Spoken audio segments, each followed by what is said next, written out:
Des essais cliniques en Guyane, destinés aux malades du Covid-19. L'annonce ne vient pas directement des autorités sanitaires du territoire, mais du professeur Karine Lacombe, infectiologue, auditionné cette semaine par la commission d'enquête Covid-19. Nous allons ouvrir un centre à Mayotte et surtout nous allons ouvrir un centre à Cayenne. Début avril, 200 personnes guéries du Covid-19 ont été choisies dans 3 régions de l'Hexagone pour participer à des prélèvements de sang. Leur plasma, rempli d'anticorps, a ensuite été transféré à 60 malades pour les aider à combattre le virus.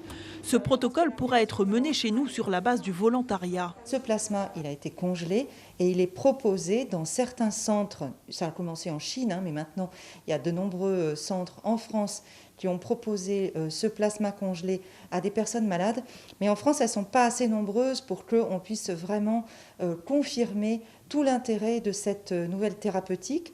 Donc le fait qu'en Guyane, on ait maintenant beaucoup de malades va pouvoir faire progresser très fortement cette recherche, une recherche vraiment très prometteuse. Le fait que la Guyane puisse maintenant participer à cet essai thérapeutique, c'est vraiment une chance pour les Guyanais et c'est aussi une chance pour faire vraiment avancer la recherche et trouver un traitement. Ce centre clinique thérapeutique à Mayotte et en Guyane fait vivement réagir les internautes, parlant même de cobayes.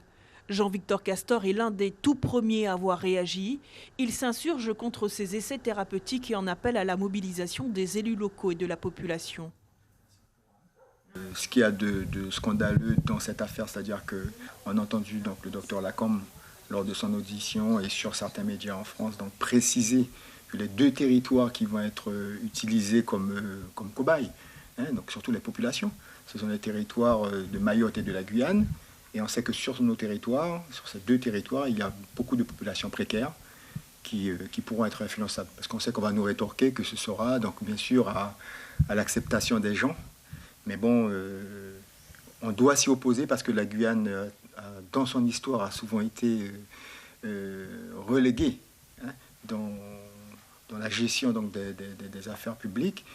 Cette méthode du plasma thérapeutique a notamment fait ses preuves pour lutter contre la rougeole ou encore la rubéole, un protocole qui a cependant connu un échec avec le virus Ebola.